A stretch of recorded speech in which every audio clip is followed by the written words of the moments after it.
নিয়ন্ত্রণে রেখেছেন, বাড়িয়েছেন সামনে লাউতারো, কিন্তু না, আনহেল দি মারিয়া সেখানে ছিলেন, বলটা ধরতে তিনি পারেন নাই, পারলে বিপদ হতে পারত। যাই হোক, আবারও কিন্তু আক্রমণে মেক্সিকো। করোনা এগিয়ে আসছে। করোনা কোন দিকে ভাই? কোন দিকে? এই লোকের নাম করোনা, আমি বলেন। কোভিড-19 জানো তিনি?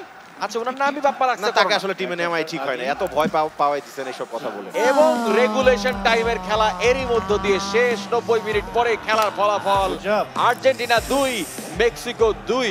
খেলা গড়াবে অতিরিক্ত সময়ে এবং অতিরিক্ত সময়ে ডিসাইডেড হবে কে হবে আজকের ম্যাচের বিজয়ী। চলছে দেশের সবচেয়ে বড় ই-স্পোর্টস গেমিং শো বিশ্বকাপ গেমারু, হোস্টেড বাই বিকাশের খেলা, এবং খেলা চলছে আর্জেন্টিনা বনাম মেক্সিকো, যেখানটাতে প্রথমার্ধের খেলায় 2-1 গোলে পিছিয়ে ছিল আর্জেন্টিনা এবং তারপরে তারা গোল শোধ করতে সক্ষম হয়েছে 2-2 গোলের সমতায়। আমরা এখন আছি এক্সট্রা টাইমে। কি মনে হয়, এক্সট্রা টাইমে গোল দিতে পারবে আপনার আর্জেন্টিনা? এক্সট্রা লার্জ কিছুই হবে আমার যতটুকু ধারণা, এবং আর্জেন্টিনা সেই সুযোগটা কাজে লাগানোর চেষ্টা অবশ্যই করবে। এবং দেখেন তাদের কত চমৎকার শুরু থেকেই চাপ দিয়ে খেলছিল, কিন্তু না, মেক্সিকো আবার বলের দখল নিয়েছে।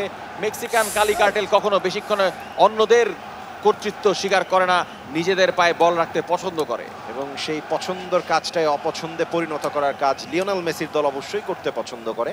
ছোট ছোট করে একটি পাসিং ফুটবল, একটা অ্যাটাক তৈরি করবার চেষ্টা চলছে। সামনে কেউ নাই, যতই অ্যাটাক হোক বলটা ধরবে কে? ক্রসটা ধরবে কে? না, ভালো কাটব্যাক, সুন্দর ভালোভাবে ভেতরে ঢুকে পড়েছে। না, একটুখানি খামখেয়ালি করতে গিয়ে এই বলটি হারিয়ে ফেললেন আর্জেন্টাইন ডিফেন্ডারদের হাতে। লিওনেল মেসিকে জায়গা মতো রাখতে হবে, বাঁ প্রান্তে তাকে বলের সাপ্লাইটা মনে হয় সেভাবে তিনি পাচ্ছেন না। মলিনা বল পেয়েছেন, ডান পাশ দিয়ে এগোচ্ছেন তিনি। নাহুয়েল মলিনা কিছুটা নিচের দিকে, সেখানে রদ্রিগো দি পল, আনহেল দি মারিয়া তার নিয়ন্ত্রণে রেখেছেন। মনে হয় আর্জেন্টাইন প্লেয়াররা একটু টায়ার্ড হয়ে আছে, এই পর্যায়ে একটু মনে হয় চা পানি খাওয়া দরকার। দেখেন, তারা সবাই ইউরোপের সব ভালো ভালো লিগগুলোতে খেলে এবং একটা ভালো মৌসুম কম্পিটিটিভ